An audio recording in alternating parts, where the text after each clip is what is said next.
கிறிஸ்துவின் நாமத்தினால் இன்றைய வாக்குத்தத்தம். உங்களுக்கு சமாதானம், பயப்பட வேண்டாம். உங்களுக்கு சமாதானம், பயப்பட வேண்டாம். அதாவது நீங்க ஏதாவது ஒரு காரியத்தை நினைச்சு, ஏதோ ஒரு பிரச்சனையை நினைச்சு நீங்க பயந்து கொண்டு இருந்தால் நிச்சயம் ஆண்டவர் என்ன சொல்றாரு, நீங்க சமாதானமா இருங்க, நீங்க பயப்பட வேண்டான்றாரு. அவர் எல்லாத்தையும் அவர் பார்த்துக்குவாரு. உங்க பாரங்கள், கஷ்டங்கள், நீங்க யாரோடையாவது பேச வேண்டிய காரியம், யாராவது உங்களிடத்துல சண்டையிட்டு கொண்டிருந்தாலும், இல்லை நீங்க யாருக்கு மேலேயாவது கோபமா இருந்தாலும் சமாதானமா இருங்கள் என்றார். சமாதானம் ரொம்ப ரொம்ப முக்கியம்.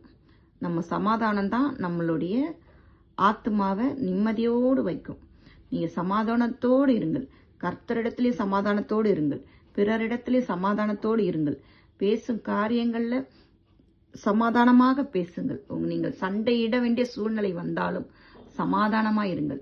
அவர் உங்களுக்காக யுத்தம் செய்வார். அவர் உங்களுக்கு நீண்ட சமாதானத்தை தந்து, நீங்கள் போகும் காரியங்களிலே சமாதானத்தை தந்து உங்களை ஆசீர்வதிப்பார். இந்த நாள் உங்களுக்கு ஆசீர்வாதமாக இருக்கட்டும். இந்த வேத வசனத்தை யாரெல்லாம் நினைத்து கொண்டு மனதில் வைத்து கொண்டு செல்கிறார்கள் அவர்கள் ஒவ்வொருவருக்கும் தேவன் கிருபையாய் இறக்க செய்து அவர்களுக்கு நீண்ட சமாதானத்தை தருவாராக.